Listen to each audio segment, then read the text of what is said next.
episode 11 of Biggie Let's Talk. And tonight I'm with a gentleman called Ken Kang from Ace Drivewise. And he's going to have a good old moan about the applying for your driving test currently. But also along with that, here he is. Yes, Ken. Hold on 1 second. I'll bring you in now, Ken. Let's get the shot. Just wait for Instagram to do its magic. So now it will say accept. Biggie has requested you to go live. Then just press accept, and hopefully you should pop up. So hope everyone's good. Hope everyone's as well. Having a super Sunday. No? Okay, let me do it again, Ken. 1 second. Okay, you should get another request to say on your screen, on your main screen, not on that corner DM. There you go. There we are. We got there at the end. How's it going? Yeah. How are you? It's good. Yeah, good. fine, thank you. Yourself? You good? Enjoying your Sunday? Yeah. Yes, relaxed. Day off or what you out about driving? No. Did a bit of instructor training earlier on today. It was needed. Both the lads got their driving test tomorrow. So you're going to have twice? Yeah, so, well, not just driving tests. They're becoming driving instructors. So I had their tests. And just to give them a little polish. So that was the morning. And then a disappointing afternoon with Man United. We didn't do too well. Should have won that. United should have won that. Yeah, it was Liverpool also, wasn't it? Oh, you know what? We're not having much luck, but hopefully one day we're getting there slowly. But Tottenham ain't having much luck neither, apart from getting to this final. Yeah. Okay, let's get things started. Yeah. Ken, at the bottom, you got the aeroplane going up, haven't you? The arrow. Yeah. Yep. If you press that, all your contacts are going to come on there. So just press each contact. So everyone knows you're live. So they'll get a notification to say Ken Kang is live. Yeah, getting it. So they should be you should be getting a lot of blue sticker next to them, yeah? Okay, hopefully, yeah. Yeah, that's it. And then just press, then at the bottom it says send separately. Yeah, let me just do a few. Right, send separately. That's it. There you go. Okay, I want to get things started. Ken, tell us about yourself. Right. Well, myself, I came to England in 1968 with my mum, born in Kenya, went to India for a short trip. I have two older sisters, a younger brother, he's 4 years younger than myself, and we came to England in 1968. When we arrived here, we lodged like many Indians in those days in various places, various households. And then in late 1970, moved to Manor Park into a council house. In Slough? Yeah, in London? In Slough. No, in Slough. And at this time, I was about 10, going on to 11. My dad, unfortunately, suffered bowel cancer, and I experienced that at first hand. How old were you then? I was 11. Wow. And going on to 12, but then my mother, she couldn't speak English, so I had to go into the hospitals with her. Did all the briefings that the doctors gave me. They told me how long he would be living, and it was very unfortunate. They told me he'd pass away soon. And at the age of 12, I lost my father, and that was a sad time, but I learned to get over it. So my mother then started ill health as well, started suffering. The doctor next door thought, he was our GP, thought she's suffering from depression, having lost her husband, has all these kids, and 4 kids, and my sisters dropped out of school, and they started working. I was still too young, and I was at my youngest sister and I, and the younger brother, we were at school. Anyway, cut a long story short, as soon as I turned 16, I sort of basically wasn't paying much attention to my education, living in Manor Park. You do some naughty things as well. As you do, It's yeah. definitely environment, yeah. But survived that, and my mum sadly was becoming very ill by the time I was 16. So there was, every time going to school, you couldn't concentrate. You're thinking about your parent at home who's now bedridden. Yeah. And I think it was, in 77, I drove her up to, took her to Wexham, and they said, no, you need to take her over to Canadian Red Cross. Actually, no, Upton. Okay. Upton Hospital. And they said, no, listen, we're going to take her to Canadian Red Cross.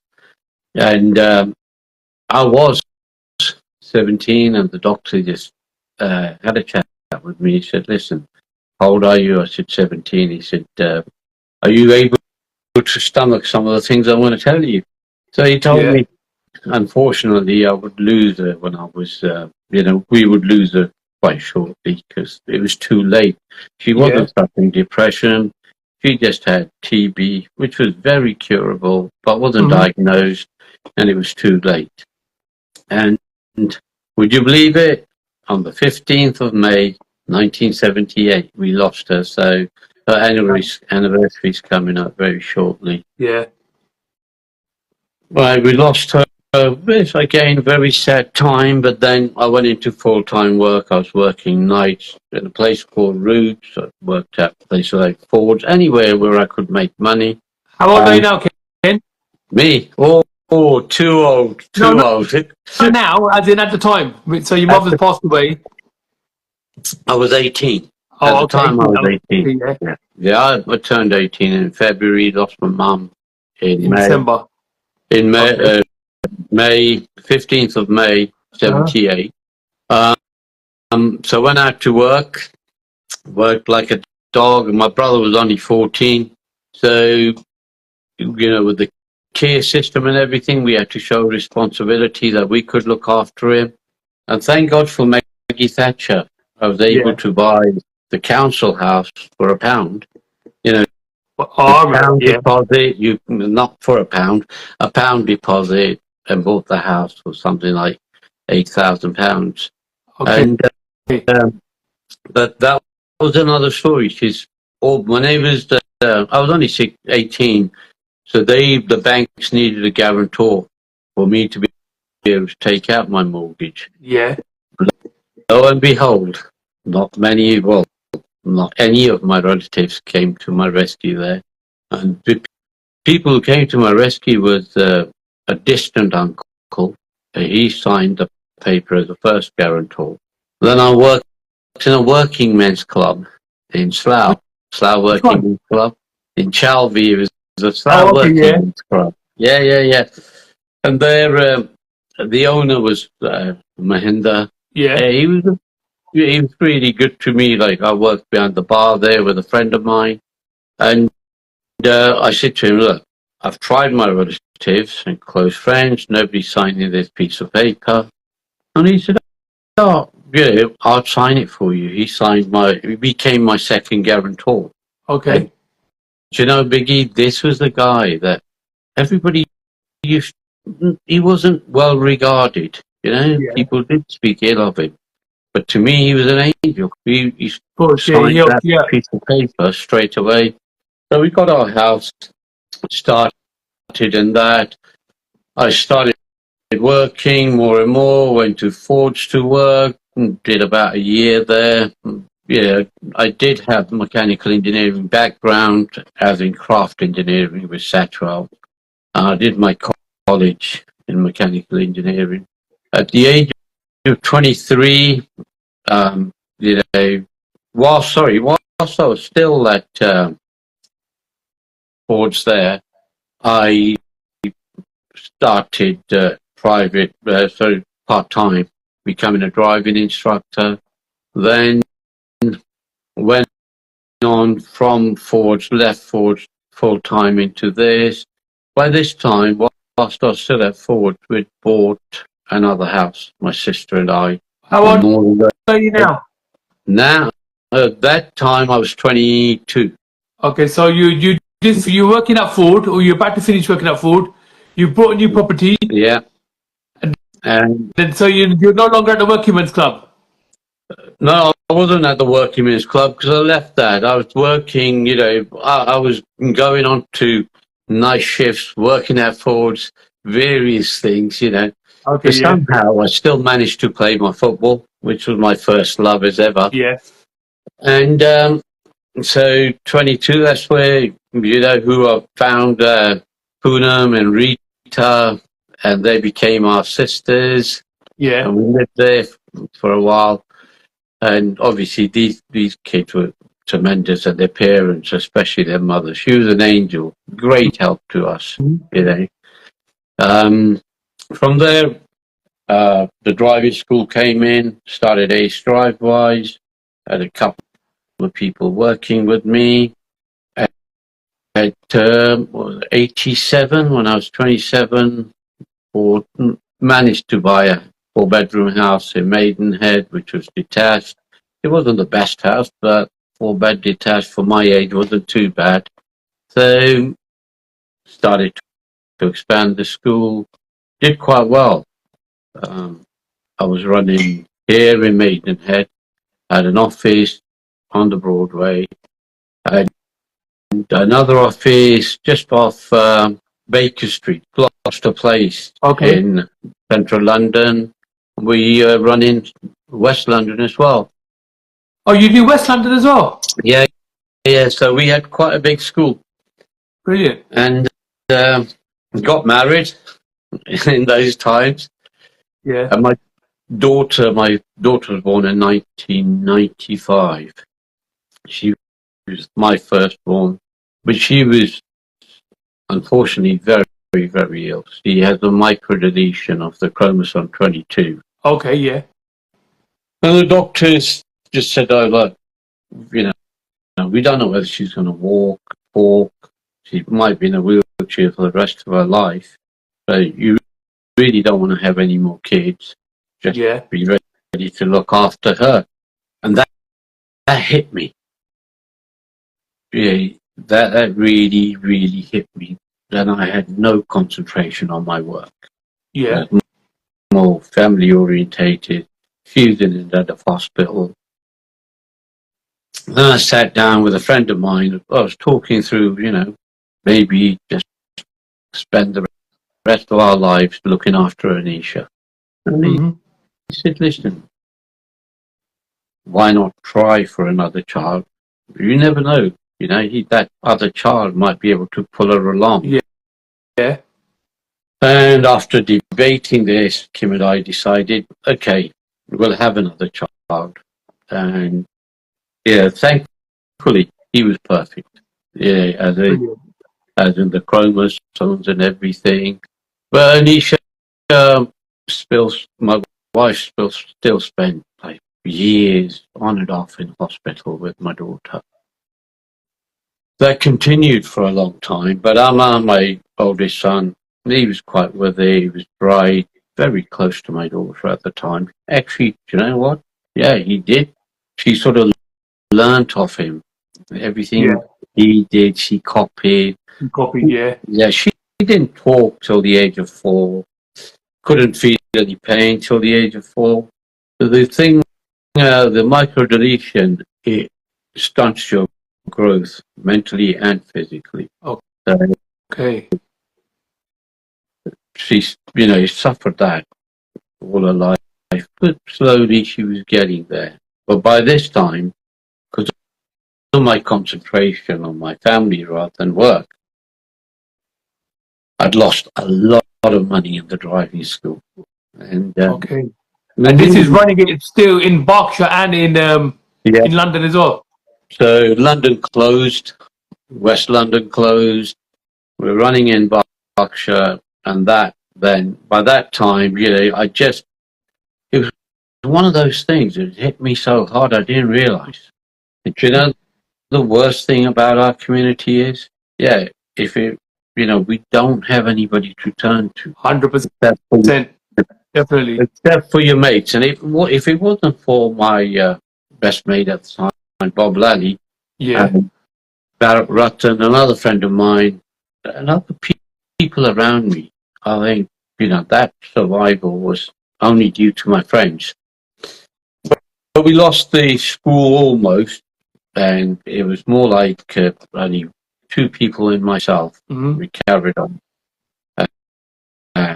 But let go of the schools, started building, working hard again, moved back into Maidenhead, because I was living at Greenford at the time when this was happening, to be close to all three businesses. And when this happened, moved back into Maidenhead, into a little semi. From there, you know what? Again, you could go out, you could have a credit card and a bit of money, give a deposit of 5%, get into a house, bought another house in Maidenhead, which was an end terrace with a plot of land on it. And with the thought, one day you might be able to build on that. Do the Punjabi thing. Yeah, Punjabi thing. And what it was, I had no intentions of buying this place. Yeah. Because I left my 4-bedroom detached. My sister had been divorced, and she took over that and helped me buy this little semi on the other side of Maidenhead. So we bought that together. And bless her, when we sold that semi, she had, she took nothing from me. So we were able to get into this end terrace. But the end terrace came about because there's an Italian lady down the road. She used to be my neighbour when I had the 4-bedroom detached. And Angela said to me, no, you've got to buy this place. Your name's on it. And when I bought it, she said to me, everybody who's bought this place has gone on to bigger and better things. Wow. Because she'd been there forever. And she's seen everybody come and go. Yeah.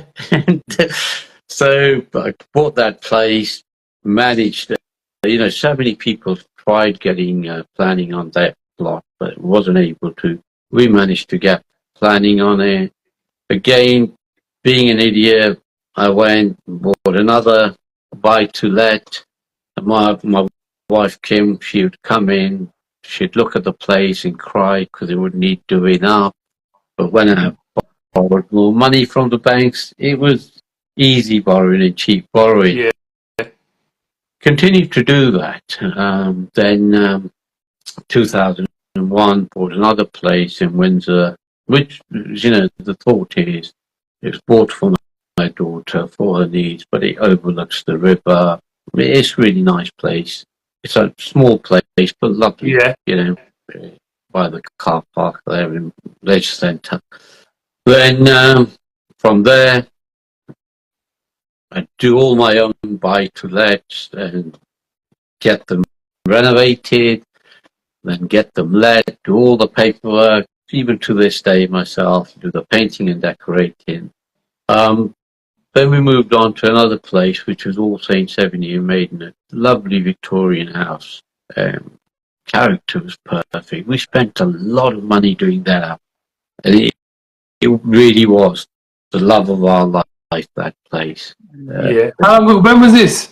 In the 90s, 80s or 90s? No, this was going on to year 2007. Oh, okay. So not too long ago. Not too long ago. Yeah, the year 2007 bought a place in All Saints Avenue, and it needed total gutting out. I remember my wife coming in, and she sat on the staircase, and she just cried. She said, "Why am I here?" But you know what? We slept on the floor. Even when we were in Greenford, we were renovating that. Bless her, both of us slept on the floor. We did our very best. The boys, and then we, in 2001, had the youngest, who's still at uni. But the boys went to grammar schools, did very well. This is where my daughter feels that she's not achieving because all she's doing is doing pub jobs or Yeah. cleaning jobs. And, her nephew, well, my nephews and nieces, they all went to grammar school. So did my boys. Cameron's a project manager. Mm-hmm. My niece, she's a pharmaceutical, specialist. So she's on that side of being a biologist and pharmaceutical. My boy's an investment banker, youngest one at uni. So she feels that. But How old is she now? she's now 29. Wow. And Okay. yeah, my boy is 28 and the youngest is 23, but still at uni. He's into his fine arts. Let's see what he does. Fair enough. Yeah. Okay, I just want to fast forward onto the driving school side now. So go back to Ace Drivewise. So have you had any hiccups with that? And how many drivers have you got altogether driving for you? Now we have moment? 17. Mhm. It's growing. It's growing daily, well, monthly. And what we're doing is we operate around this area all the way to Reading, West Drayton. We're so blessed. We have a team of instructors. We have Polish girls working with us, and Indians, Pakistanis, Yeah. English, Spanish. A couple of Chinese guys are training to be instructors. Wow. We're blessed that they really do come on. It's like a little family, and we're growing steadily and slowly. My business partner, she's very young, late 40s at the moment, but she puts a lot of work into this. Yeah. Okay, is it right that you work for one of these commercial driving places as well? Sorry? Did you work for another driving company as well? Yeah, I did. I worked for the biggest school in Britain, and that's what brought Ace Drivewise back. In the 80s, I did work for a biggest school in Britain.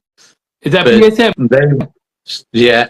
And they were more orientated to, you're our instructor, pay us our franchise, the client, as in the learner, it's not important.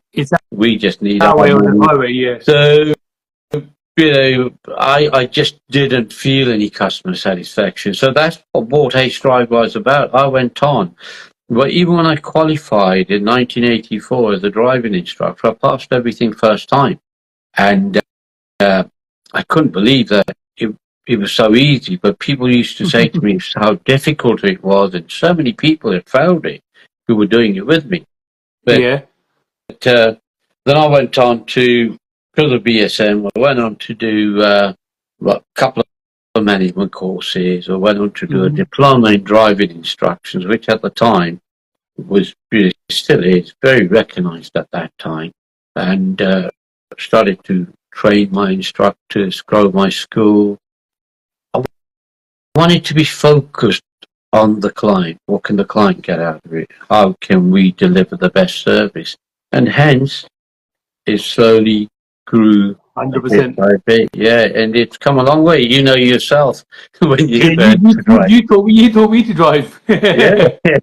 So that's what I liked about you, Ken, because you always give that extra, like, yeah, if you need a hand, give me a shout. Okay, I know we know each other distantly through family, but still, you're always there. On a big respect to my brother. And yeah, but you're always there for the customer, 100%. And And I assume these bosses still are the same way. All our clients, 100%. All our they're well looked after by our instructors. Our instructors are our family, and what we aim for, my partner and I, is that we treat our instructors like family, treat them really well, and ask them to pass that on to our learner drivers. Definitely. We have a very good pass rate. Blessed to be with this team, really. They really care for each other.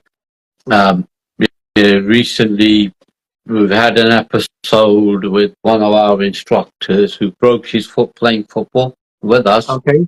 He was out for 9 weeks, and everybody chipped in, and just made a collection for him, so he didn't feel put out too That's much. brilliant. Yeah, and So that's where that family element comes in, don't it? absolutely.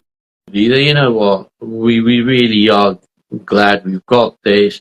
Alongside this, we've got a lad who works with us. His son, he's blessed with a son who's very challenged. And our Okay. team put together, and we collected up well over £4,500 Wow. to get this young man a bit more mobile, and so he could have a nice sleep, at home. And everybody in our team really pulled together to get that far. Yeah. So we're blessed with a team like this. They help with the charity. Our charities with Shin. Yeah. I was going to get onto that. You do a lot for Slough Outreach. Is it Slough Outreach? Yeah, we do Slough Outreach only once a month with Shin, but we have like Thames Valley Adventure Playground. We do them. We, if somebody reaches out to us privately, I always feel obliged to help that person. So we do our bits there. And Definitely. you know what? It's for the grace of God and where we are. I feel blessed that I'm in this position, that, kids are well looked after, I'm able, body's well, blessed that there's not much need for anything else. Really lovely family and friends like yourself, Jazz and Poonam and the rest of our family there, and Sat and Chan, we've been really, really blessed with everybody around us. That's amazing. Kanguras, that these boys, lovely, lovely people around us, and real motivators as well, So we get on, we do our bit when it comes to giving to our charities, and bless these people working with us. And you do that weekly or is it fortnightly? Now we do it every monthly because we have other things, commitments, for other people. And we do a little bit, as I said, this lad who needed the 4.5K was just one. Some people, it would be very unfair for us to mention what we do there, because they are suffering. So we do our little bit to help them out, and touch wood, we're able to do something. Sorry about Rocky, who decided to come into this. I've gone out with Slough Outreach, Shin lot. Yeah. Because my cousin Tix does it. So I went with him and my Bobby and the little one. And they're brilliant. You know what? This guy, Shin, he's a real selfless man. He is. We did this. We do the first Tuesday of every month, and there was the Heart and Hands charity there, and Shin, as ever, is on it 24/7. They can't speak highly enough of this guy, and he teaches you how you can be humble and still do your little bit. And he never wants credit for it, does he? Yeah, he's very, very humble lady. Very, very. Very, very humble. And as I said, but I take my kids there. I take my niece to her kid there.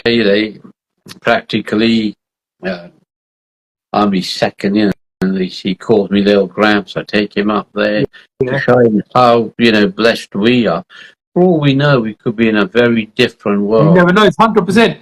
It's an eye opener. When you go there and you're like, and these people are coming out, and you're like, because you know what? To be honest, I was warned anyway. But when I went there, there's about 2 people there that I knew from college days, and I was thinking, hold on.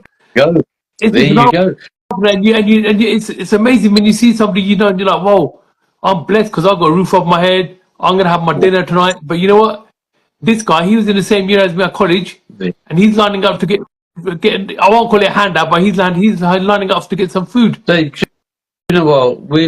blessed. We look at it, we're blessed to be serving and people who are being served, you know. 100%. It's for the grace of God. But like you say, I've seen two people there who were in my school, and I was always struggling in B stream and C stream. And Yeah. these guys were in A stream. And when I see them come there, I think, It's an eye-opener. you know what? We are blessed. And I've never asked them why, because it's a personal thing, you know. 100%. And these guys, they were on good jobs when we left school. So you never know what happens in life to people. True, 100%. But there is an example. And you know what? Men are men. One of these things about men don't like to talk about, open up and talk about these things. They rather keep it in them and sweep it under the carpet. Do you know what, Biggie? I think it's high time we as Asians address this. 100%. We go to the Gurdwaras, right? We do so much for charity. We do so much for everybody. But can you confide in your local priest at the Gurdwara? No, never. Never, because they'll be all over slap. That's it. It's such a shame. We need somebody. You know, I did youth counselling with Space. That was a project that Slough used to do back in the day. Mm-hmm. And even now, when you talk to Indian men, and this is what I was saying, sadly, an Indian guy, he did take his own life. And when I went with my friends to, you know, pay my respects to his family, and they were talking, they should have come and talked to us. And one of the things I point out to these people is, hang on, you know, when we are sitting in a pub and somebody comes to us with their problem or wants to start talking, what do we say? Oh, have a pint. Have another pint.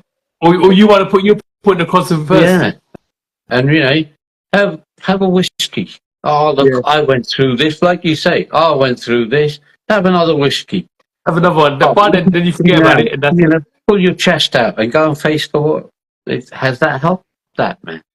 No. Yeah.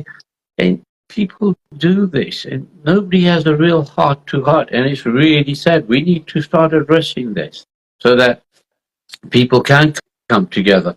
When we do the charity with Shin, so many of people, my friends who used to sponsor me, you know, they come, join in, do the packing, you know, buy something towards it. Not that we need it, touch wood, you know, because our team and ourselves, we get on to do it. But they're like, oh, no. You know, why aren't these people working? Everyone gets together. Yeah. Okay, Ken. I know the time's rushing on now. Okay, so I want to get back. I want to move back onto the driving school side. Yeah. So what is the actual problem with the driving school at the moment? Right. Yeah. Driving test. That's the big thing. It's making us suffer big time. Well, as instructors, teachers, or trainers, what is it? Which side of it is knocking you the most? Right. During COVID, we missed out on 1 million driving tests. Was that the backlog? Yeah, the backlog went to 1 million. Wow. There's so many committee meetings to try and get this over. You know, you've got industrial action as well, because the guys aren't well paid. You know, the instructors... It's just a shortage of staff, as in driving. Well, the examiners' wages range from between 26,000 to 31. And this day and age, how many people can survive on that? They can't.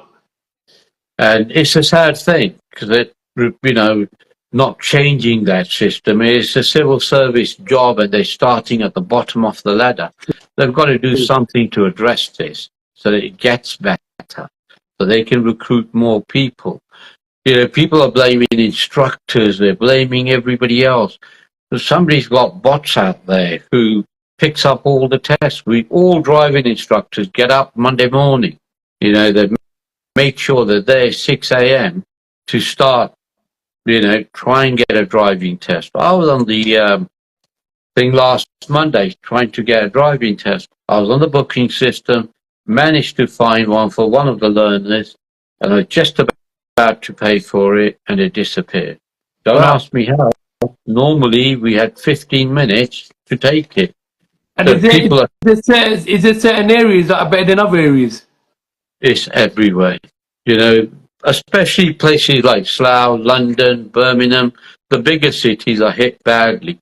Around here now, people are charging, they will sell you driving tests, and people ring us. I've had a call today, the guy said, "Oh, can you get me a test?" I said, "Look, these guys actually put it on a WhatsApp chat for all local driving instructors. Yeah. We've got these tests. Do you want to buy them? And this is the price." Wow. It is not. So people are buying them and they're selling them on. Well, we don't know, they're like chaps created, but they're definitely not driving instructors. People, blame instructors. But this is where I've written to my MP. I wrote to Theresa May, and the whole of our association, driving instructors, have written to these guys. Theresa May actually replied. She didn't. Her secretary or whatever replied, Yeah. said, "Yeah, we'll try and address this."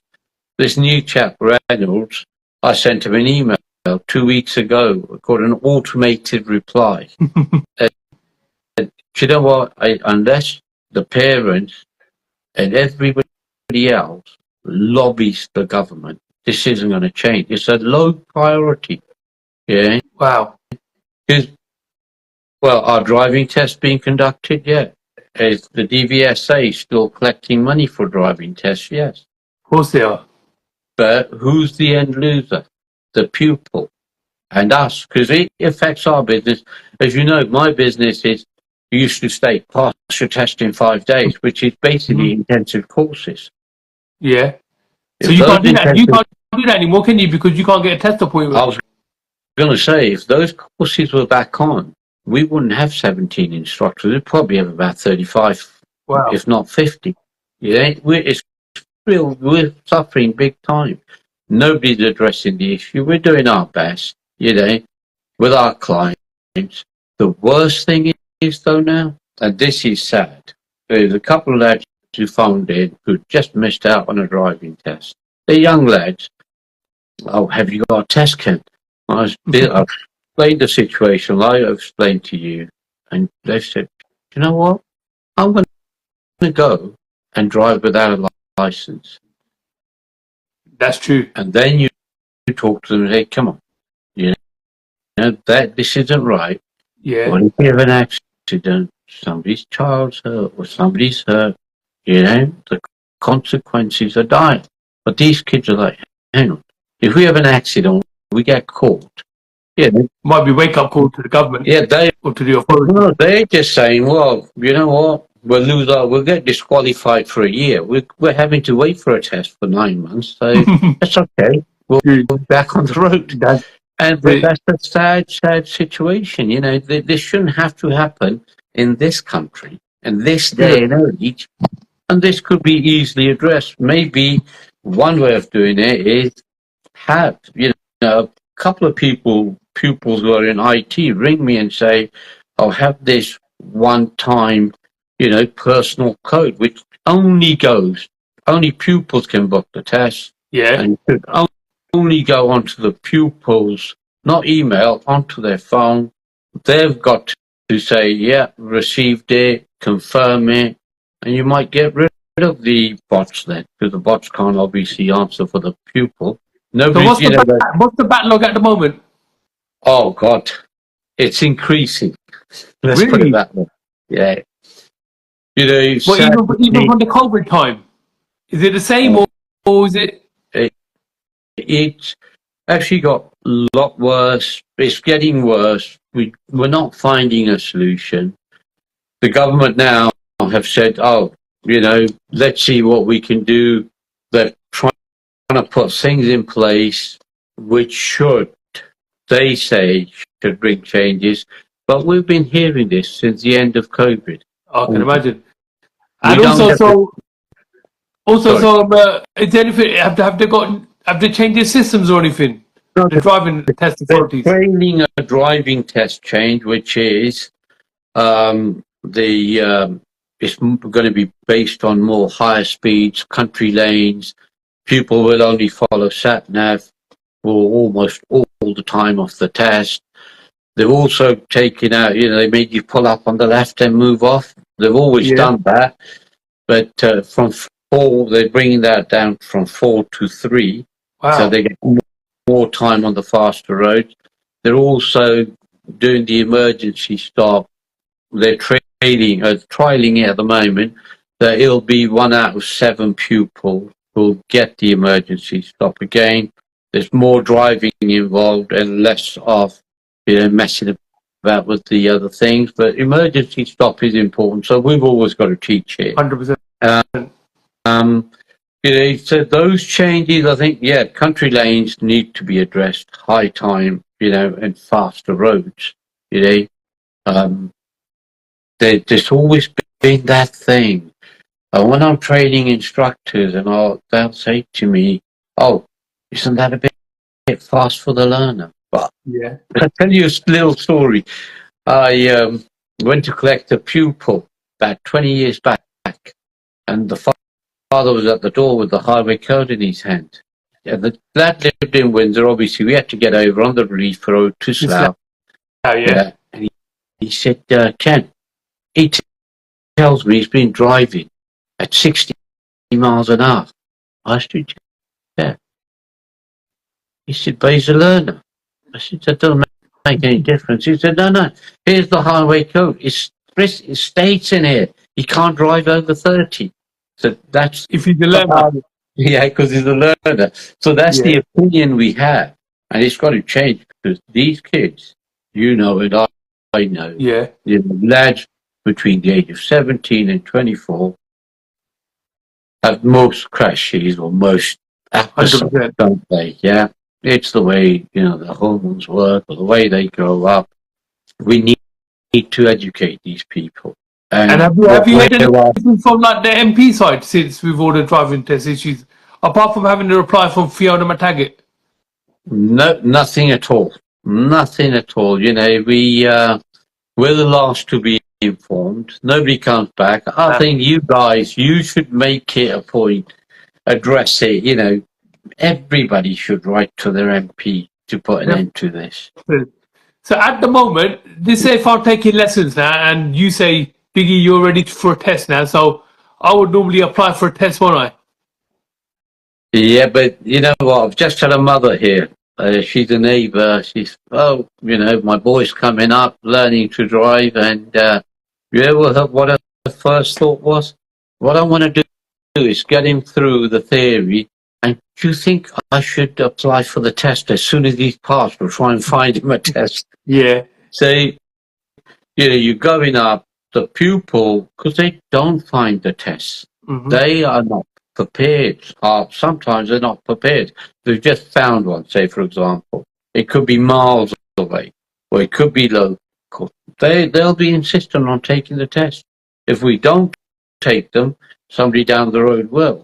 So it's not just a matter of the Berkshire area, it's happening all over the country. All over the country. You can get, I've had one lad go to Carmarthen. In Scotland. Another one. And luckily his grandmother lived there. So he drove down with his dad and he passed his test there. Fair enough. Another lad went over to Glasgow and arranged some lessons with a guy there. And managed to do a test there. Wow. And, we're not fortunate enough. And these kids, if you're a college kid, are you going to be able to pay somebody $250, $350 for just a driving test appointment? No way. And then you got to pay your instructor. And people come back and say, "Oh, it's all the instructor's fault, because the instructors." What can we physically do? What can the examiners do? Examiners, lovely people. They've been abused. I don't know whether you read that story. The guy had his nose fractured, skull, jaw broken. They're facing all this, and we're facing that target of getting pupils through in that limited time. For us as driving schools, it is tough. And how can we address it? If, like you say, if you're ready for a driving test, am I going to say, "Oh, Biggie, keep taking lessons"? What you'll do, you'll think, I'm ready for my test. I'll take a break. Yeah, definitely. And then by the time you do your test does come around, you've forgotten half of it, haven't you? There you go. That's the thing. Yeah. And then they're like, oh, why am I having to do 10 more hours now? Or 20 more hours? There's no winning in this. Yeah. There's like a catch-22, isn't it? It is. I think the addressing of the issue has to be, you know,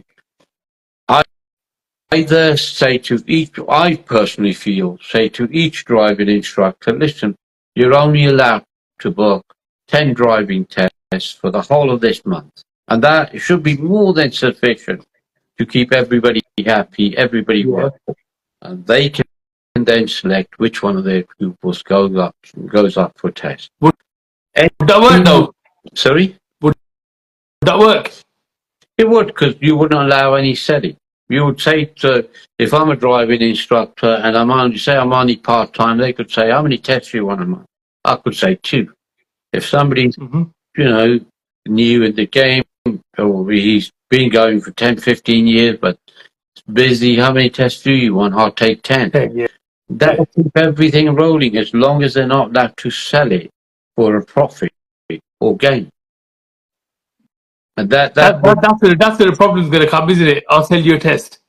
But yeah, it's unfortunate that's what's happening. I mean, I don't know how true it is, but the last meeting we were at, there's some chap who's bought a young man who's bought a pad in London for 1.1 million, and he's saying that he's an agent for getting driving tests for pupils, and he's paying tax on this. Wow. So I really don't know whether it's a fact or whether it's not, but that's on the last West London meeting, that was there. Yeah. That's a bit mad, isn't it?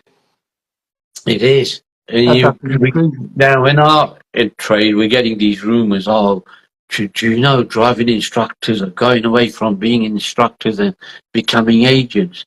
Do you know what? Wish we knew. Yeah. We all cry the same tune as we go to test centre. But obviously, you know, like when you go to test centre and while the pupils having their test, you're there with about 6, 7 driving instructors, ain't you? Yeah, we are. And is this what the topic is all the time? This is the only topic. Really? And everybody, it's such a sad topic. And you imagine you're 18, you just want to get out on the road. You've gone out on a test and you might just have missed a traffic light where you were thinking, should I brake? But you didn't, and the examiner did. And the examiner comes back and says, do you know what, Ken? He's been really unlucky. He was really good, and just that traffic light, what can I do? Yeah. And with that now, under normal circumstances, he'll be on a second driving test within a month. Everybody's happy. Yeah. Now you have to wait a year. Now this guy is going to wait 9 months if he's lucky to find it. It just doesn't work, How crazy, isn't it? Where before it used to be a month, wasn't it? Within a month you could get a day, even if it's 6 weeks. But I think most people, one idea would be, they won't let the driving test fee be put up because it's unfair on the people with low income.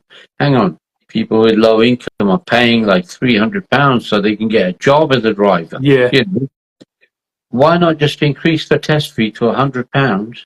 Bring some legislation in so the examiners are paid more. Yeah. Mm-hmm. But there's few solutions, but it's got to go through Parliament. It's got to go through legislation. At the end of the day, it's a civil matter and government matter, isn't it? Yep. Yeah, we're coming to the end. We're coming to the end of the time now. Yeah. Did you manage to get a nomination for me? Are you going to get back to me? I will have a I haven't been able to do it. I will definitely have posted it on there. Yeah. There'll be a couple of people, I think, we'll try and chase up Suki Guman. Yeah. Get him in there. Yeah. Maybe a mate in the US, Suki Kangura. There's a few others around Get hold of Shin for me. Shin would be a good one. You know what? Shin would be ideal. Yeah. Brilliant, wouldn't he? Yeah. Yeah. There's a couple of girls who do a lot for charity. I'll get onto them as well. Yeah. Brilliant, 100%. Ken, thank you Okay. very much, and I hope Thank you everything very goes well much for you. for having me on and listening to me. Big love. Thank you. Thank you. Take care. You take care. Bye. All the best. Thank you Bye. very much, sir. Bye.